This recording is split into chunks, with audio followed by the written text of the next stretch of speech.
Next Chapter Podcasts. Here we are, the end of the road, at least for this part of the story. I set out to turn my life into a sitcom, which, in hindsight, was a wildly ambitious choice, Holly. Sitcoms tackle some hard stuff, sure. Breakups, divorce, death, the occasional half-sibling if they're feeling particularly bold. But they don't usually cram abuse, addiction, assault, loads of death, and secret families into a full series, let alone a single season. Still, there is another storytelling trick sitcoms in real life seem to agree on. It's the big season finale. The end of one chapter, the beginning of another. And most sitcom season finales end with a shocking twist. That's what you psychiatrists always do. Drag everything out in the open so we can work through it, no matter how awkward it might be. Well, I just don't see the point. Daphne, I'm glad he told me, because I love you. Hi, Ross. Take the Emily. Take the Rachel. She expired. Are you sure? But here's the thing. Those moments aren't iconic because they're shocking. They work because they finally bring years of emotional tension to a head, like those pimple-popping videos you little freaks out there like to watch. Yeah, baby! Yeah. A great twist isn't memorable just because it's juicy or salacious. It's memorable because there's a payoff. It's years of hope, fear, denial, and uncertainty finally boiling over into one moment that changes everything. And when it's over, you realize the person you've been watching isn't the same person you met in episode 1. That's what we weirdos here at Everybody Knows But Me, otherwise known as the single-person Olsen & Olsen Mystery Agency, accidentally did. We solve any crime by dinner time, or else. Instead of starting at the beginning, I worked backwards. I started with what I thought was the biggest twist of my damn life. Finding out I had twin brothers that everybody kept a secret, and trying to figure out why I was so terrified to meet them. But along the way, I realized that wasn't actually the twist. That realization made me think of the Fresh Prince of Bel-Air's season 4 finale. Papa's got a brand new excuse. We're back! Bye-bye. Did you have a good time? We rode every roller coaster in the park. Yo, I almost threw up like 3 times. For 4 seasons, Will Smith is the funniest guy in every room. He's confident, charming, resilient. He can joke his way through just about anything. Then his father, Lou, shows up for the first time in years. Will keeps his guard up at first, but little by little, he lets him back in and starts believing maybe this time will be different. And then his father leaves again. When Uncle Phil tries to comfort him, Will does what he's always done. He gets defensive. He starts listing all the things he learned to do without his dad. His survival mechanisms were on full display. Hey, he wasn't there to teach me how to shoot my first basket, but I learned, didn't I? Hey, I got pretty damn good at it too, didn't I, Uncle Phil? Got through my first day without him, right? I learned how to drive, I learned how to shave, I learned how to fight without him. Then the mask cracks, and he delivers an iconic, heartbreaking line that stayed with me for decades. How come you don't want me, man? All of Will's confidence, humor, and toughness weren't evidence that he wasn't hurting. They were evidence of how hard he'd learned to hide it. And that eventually, you can't hide it forever.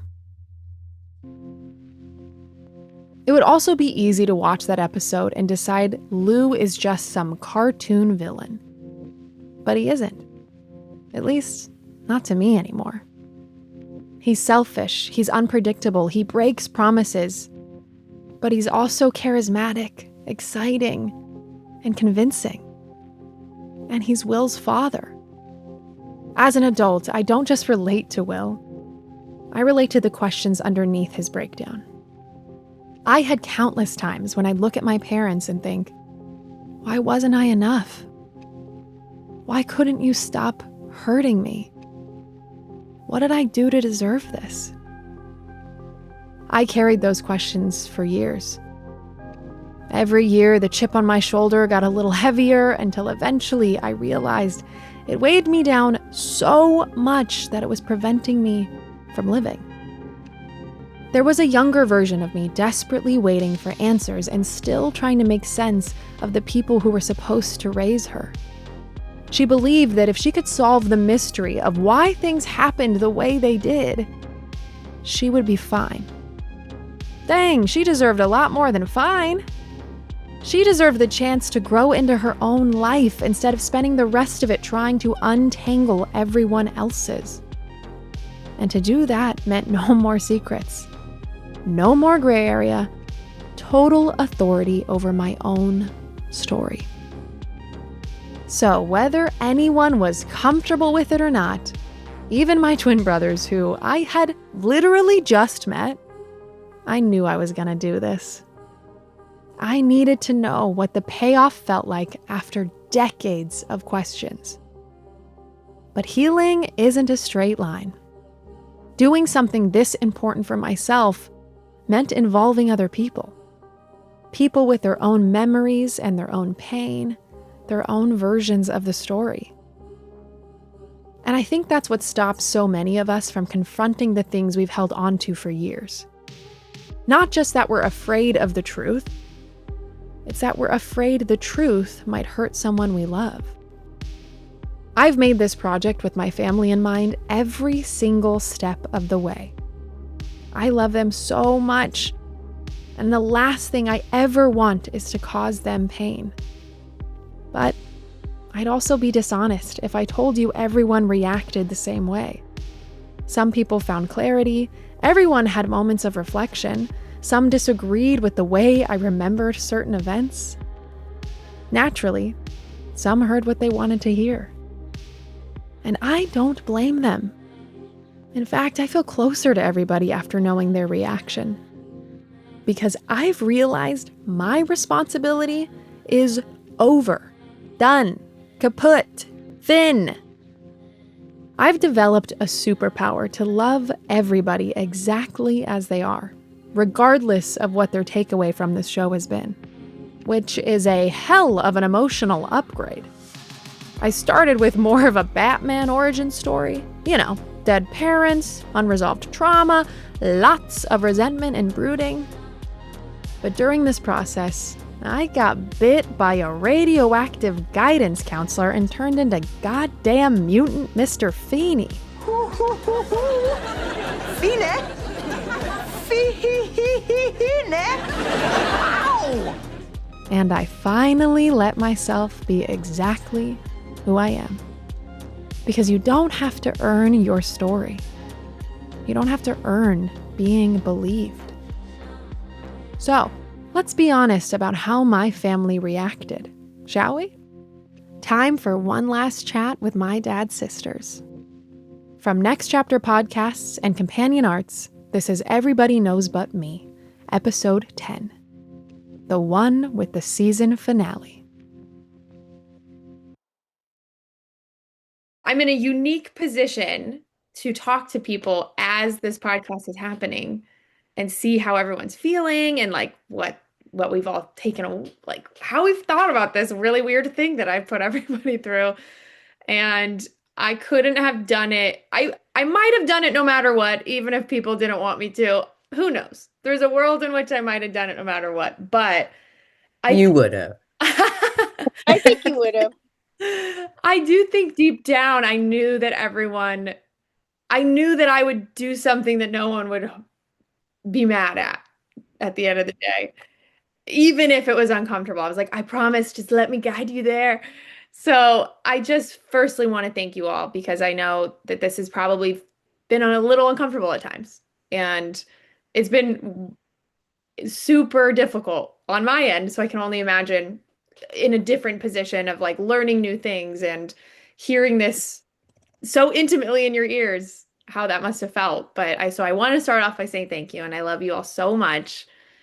And it's just Well, been, we love you too, and thank you for doing it. I yeah. mean, it's been great, I think, very eye-opening. Cathartic for all of us. Yeah. Yeah, I mean, I think I might as well just start at the beginning or where we're at right now and just ask everybody how this has felt. And you can be totally honest with me. I think you know by now I can handle it. You can. The only thing I feel really bad about is that you think everybody knew but you, but that's not true. Your dad did reach out to his sisters. He needed help. Yes. He needed help. He needed help financially. He needed help. He felt terrible. I mean, he felt so terrible that he could not be in these boys' lives. He has two children that he can't be in their life. But my kids had absolutely no idea. My two children had no idea that there were secret twins. And my kids knew for sure. We called them the secret cousins. Yeah. Oh, Cheryl Ann hated every minute of it. She was like, Yeah. I hate this because I said, you can't say anything. Uncle Mark asked us not to say anything. Well, and I think I talked to you, KJ, that this was Mark's the one who had to tell them. It wasn't our place to tell his kids that they had half brothers, And actually, when he I don't know, looking back, I think it was my place. Yeah, I should have said something too now looking back. Because it got right up to the point where he was going to die and he still hadn't told him. And I said, you are not, I threatened your dad. I'm like, you are not going to leave me with this secret because it's going to come out, Mark, and you need to tell your kids. I don't know if anyone realized what a burden he placed on me, Casey, and Carson by not meeting them, because then it puts us in the position of we knew our dad, you didn't. We didn't choose this.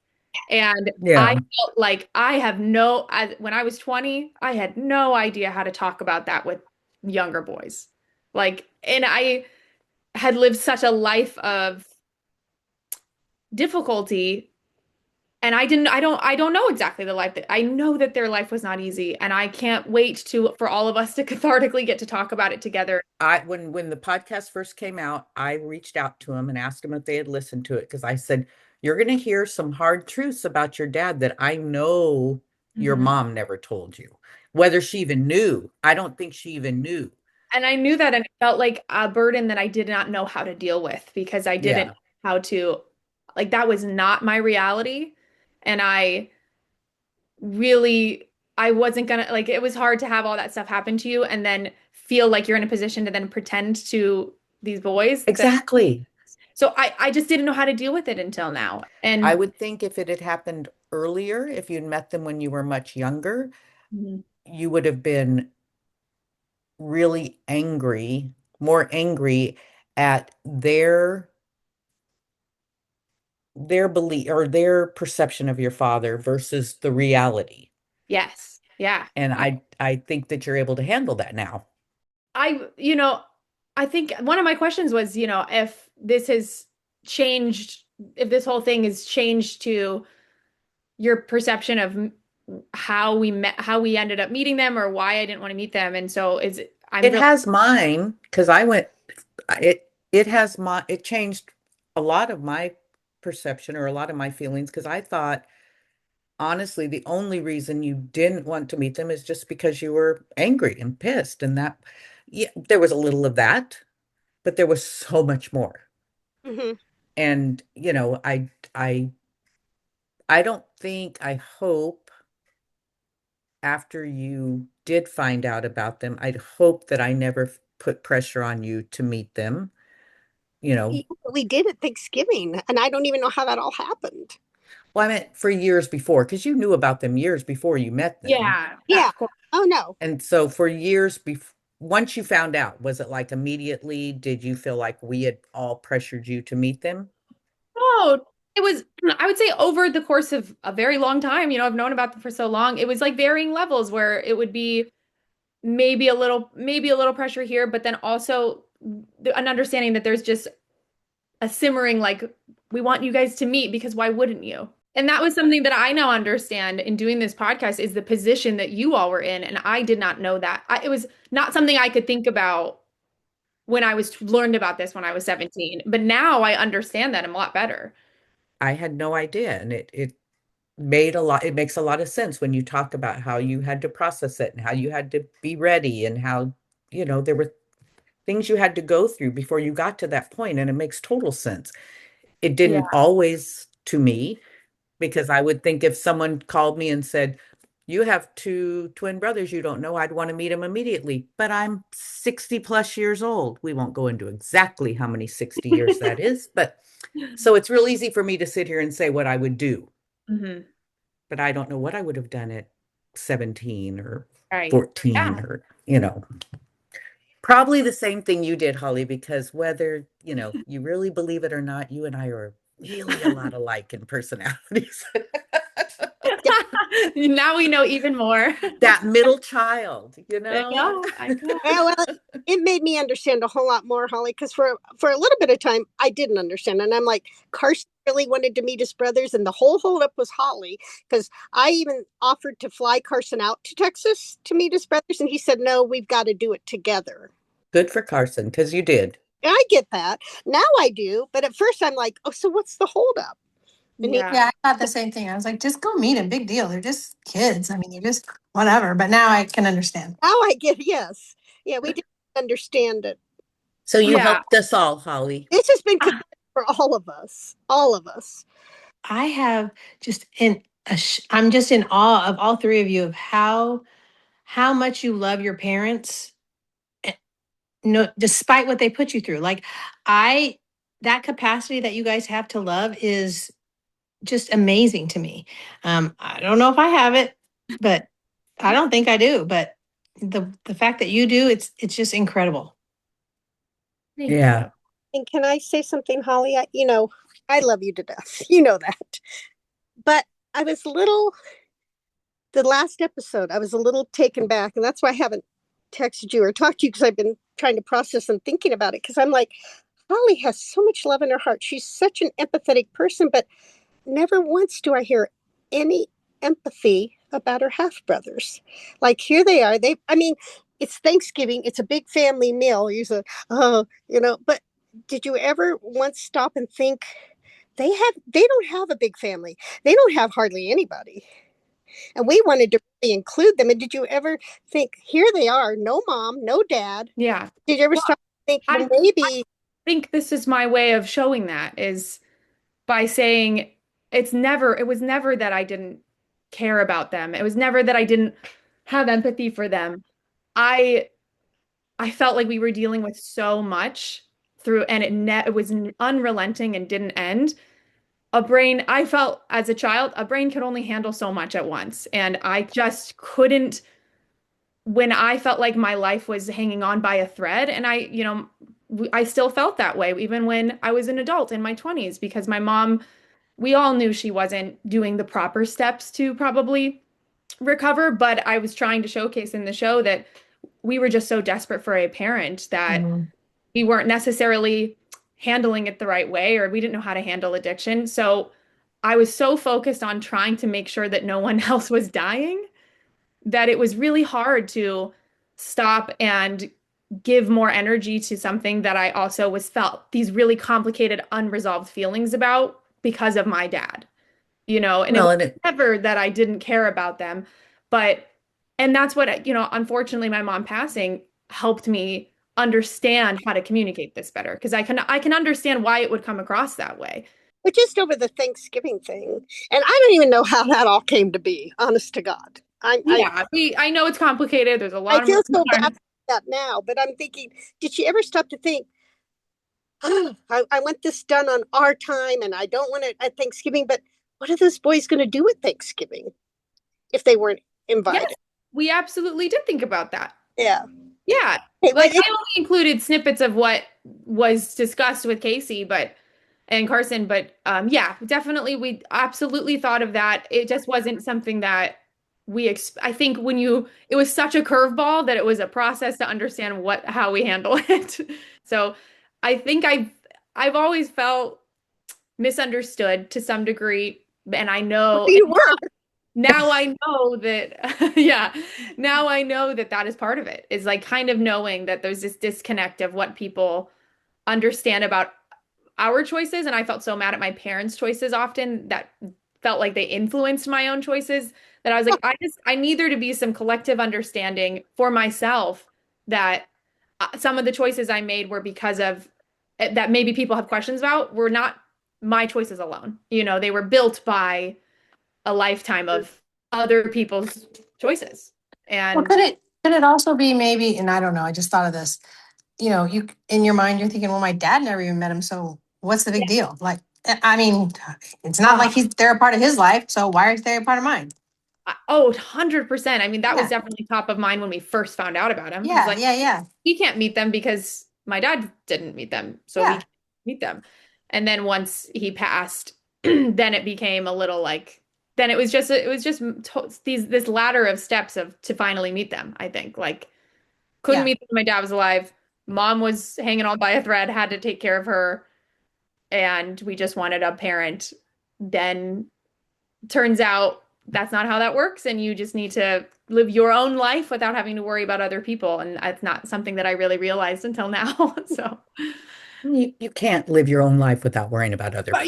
Yeah. And especially your loved ones. I mean, you did what you had to do, and you did the right thing for you. And I'm glad you did. We're just all so proud of you, Holly. Oh my gosh. We have a star in the family again. Well, thank you guys. I won't take up more of your time. I truly can't tell you how grateful I am that you gave me more time today even to talk about this, because this is really unique. No podcasters get this. We don't get to be able to like talk to our family as the podcast is coming out. Is really unique.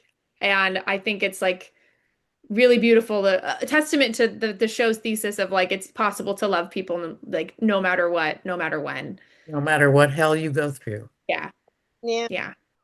We love you. We love you to death. Yay. Love you. Love you guys. Now, how do I go away? I think there might be a little guy with a red door that says leave somewhere. Oh, there is. He's so cute. Oh, there he is. Bye, honey. Love you. Bye. Love you so much. Bye-bye. Bye.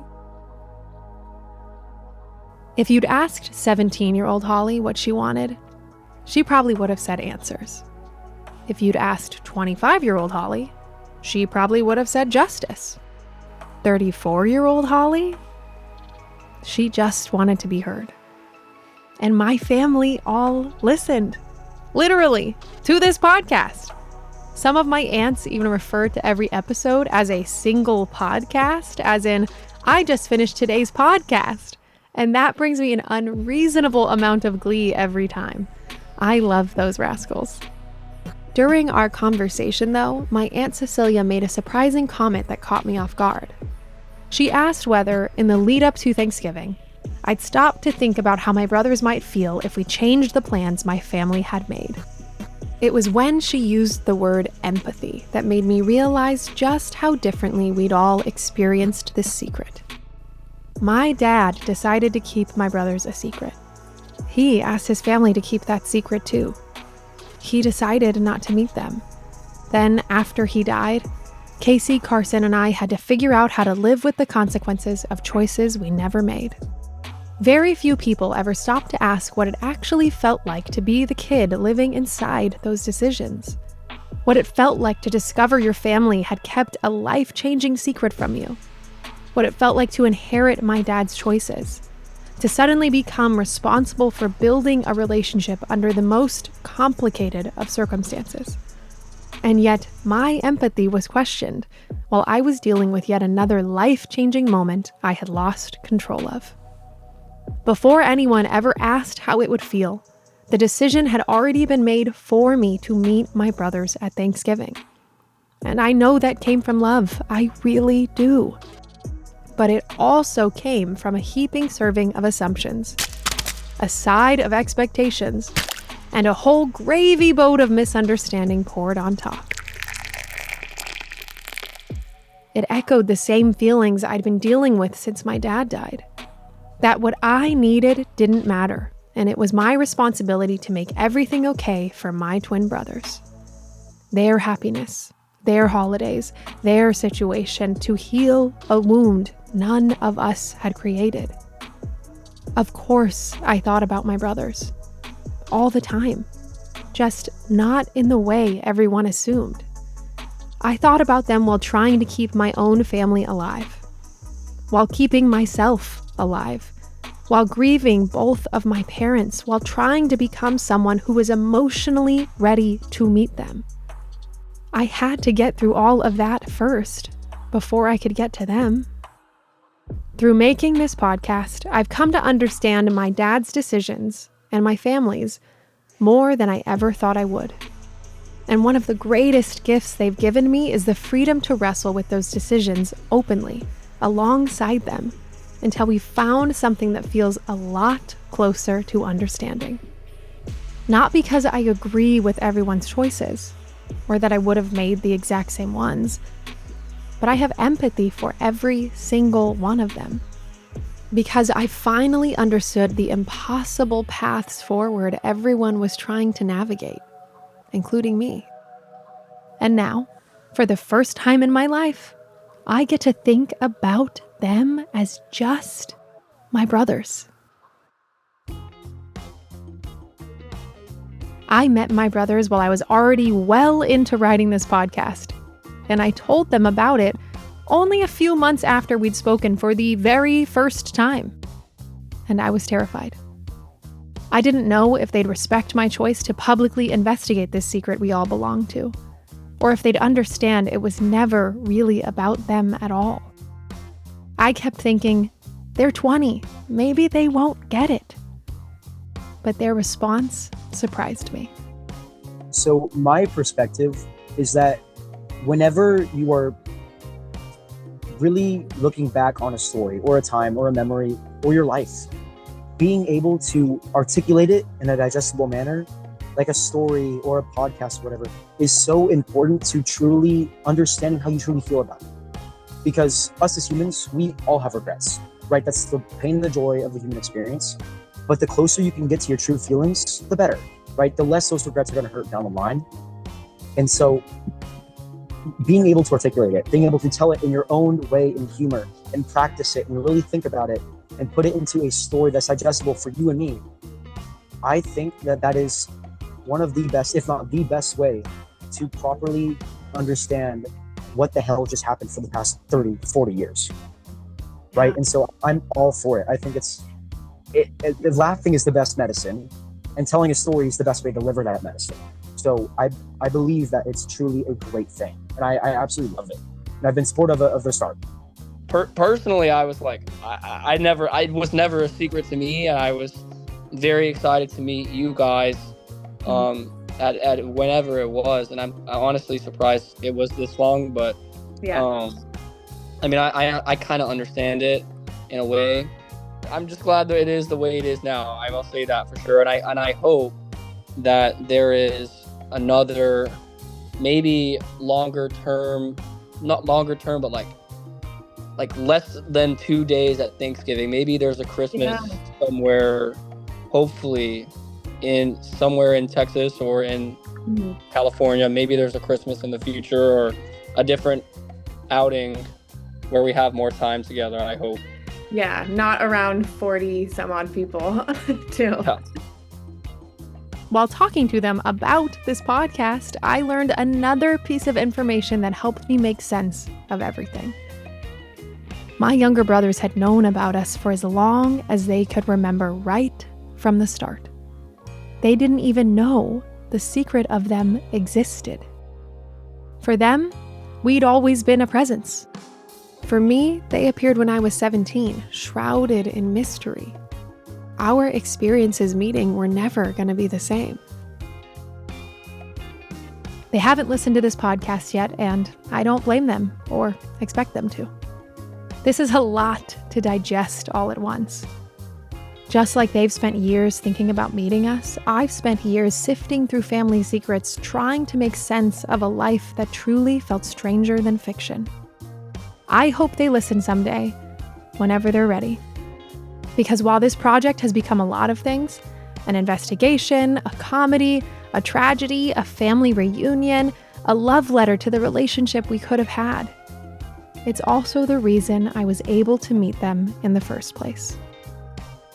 When I was younger, I wanted a perfect sitcom family to reach out and save me from my life. But when you grow up, you realize things like that don't happen in the real world. I might not get that sitcom life I dreamed about. But then again, there's always reruns. Ugh. Come on. Why is this remote not working?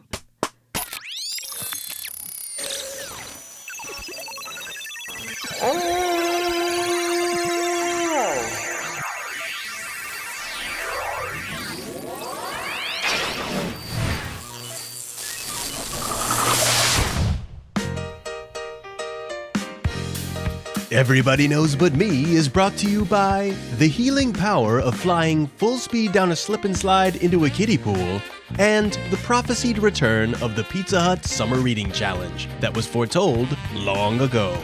Our show is recorded in front of a live studio audience.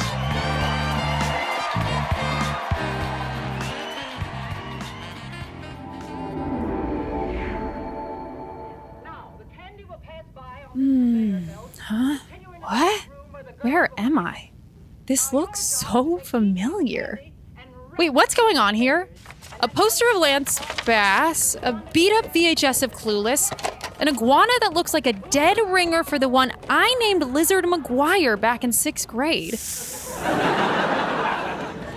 Is this my room from the Osborne house? But that's impossible. I know I had probably 2 or 3 more margaritas than I really needed at the podcast wrap party last night, but I definitely don't remember time traveling. Oh God, what if I blacked out and broke into the bedroom of a random stranger who's also obsessed with Boy Meets World? Quick, Holly, get under the bed.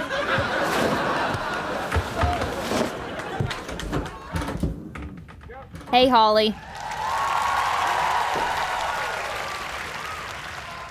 Sorry to surprise you. You doing okay down there? Okay, wow, you found me pretty much immediately. Well, that is a child's bed you're hiding under, and you're what, 5'10"? 6'2", depending on the heels I'm wearing, thank you. Oh, and by the way, who are you? So if you weren't so used to life being absolutely batshit, I'd warn you how weird this is gonna sound. But I know you well enough to just dive in and say, take a look, HB. I'm you. Hold up, pump the brakes. You're saying you're me. Yeah.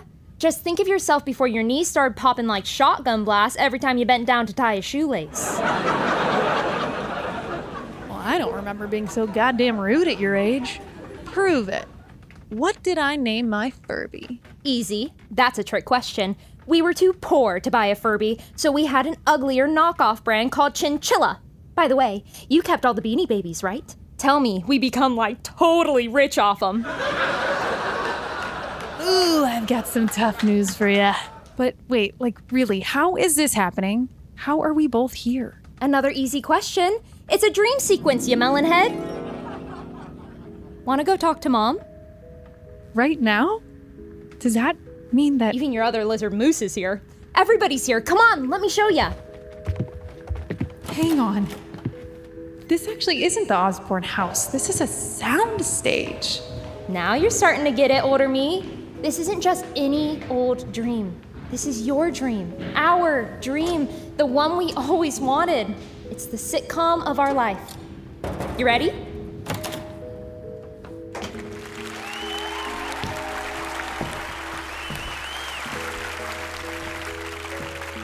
Holly's here. Or should I say Hollies are here. I'm so glad you made it. Dad? Hey, sweetie, sit down. Mom and Kars cooked us an incredible meal. Casey and I saved you a spot between us. And before you ask, Mom made sure I didn't make anything hot enough to induce vomiting. Wait up. If she sits there, then where am I gonna sit? Oh, don't be so dramatic, Holly. Real World Holly is our special guest.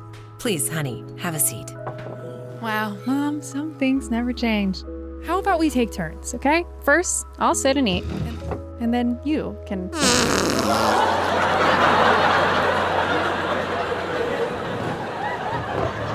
Whoopee cushion. Real mature, guys. Did you all come up with that plan together? And you left me out of the plan completely? We didn't think of it until you left to go get yourself.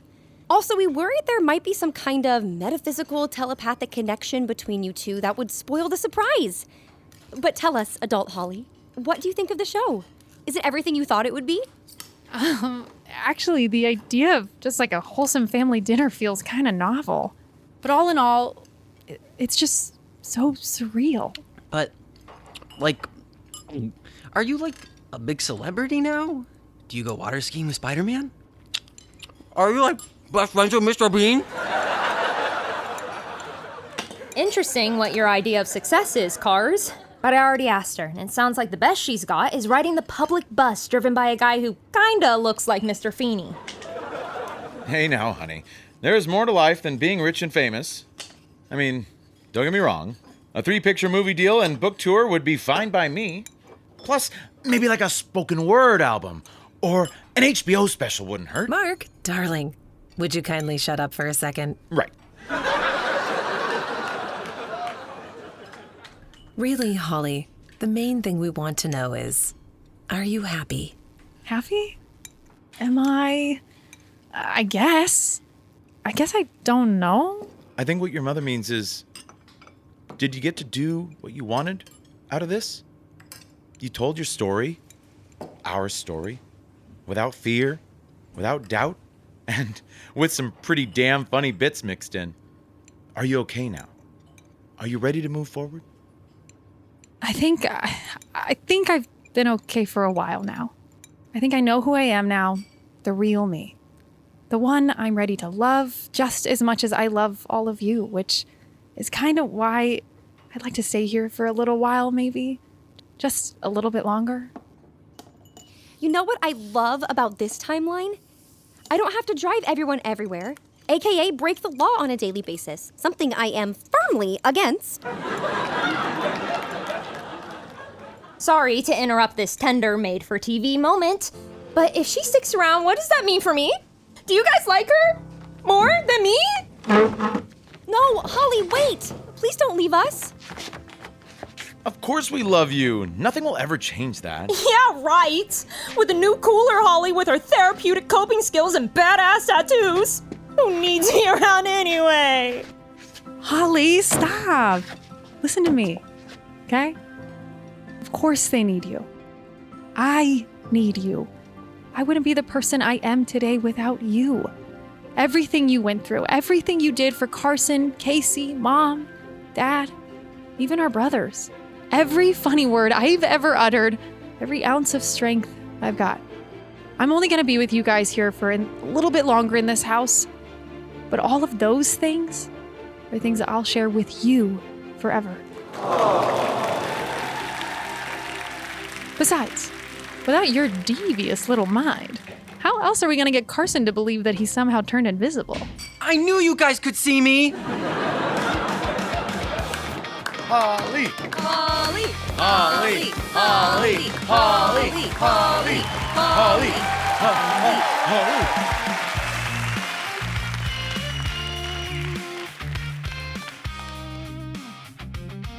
Everybody Knows But Me is a production of Companion Arts and Next Chapter Podcasts. This episode was written by me, Holly Brown. The cold open scene you just heard featured Danny Ross playing my dad, Valerie Tossi playing my mom, Maddie Worth as my sister Casey, Garrett Westcamp as my brother Carson, Casey Rose as me, and Pete Musto as our show's announcer. Sound design for that scene was by Earl Davis. Editing, sound design, and music supervision for the rest of the episode was by Alex Musto. Our associate producer is Ilana Nevins. Our original theme music is by Kyle Murdock. Our show artwork was created by Aaron Hill. Our video producer is Emily Reeves. Our videographer is Dalton Polivka, and our animator is Justin Cortez. Our marketing team is Tink Media, and our executive producers are Jeremiah Tittle and also me, Holly Brown. New episodes of Everybody Knows But Me come out every Wednesday. Go to patreon.com/everybodyknowsbutme to support the show starting at just $5 a month. And follow the show on Apple Podcasts, Spotify, youtube.com/@everybodyknowspodcast, or wherever you get great content like ours. Do you have a story of family secrets or darkly funny drama that you want to share? We want to hear it. Email us at everybodyknowspod@gmail.com and make sure you leave us a rating, review, or drop a comment telling us what you like about the dang show. And come back next week to find out what crazy hijinks I'm in for and hear more of the stories we tell ourselves to survive. Next Chapter Podcasts.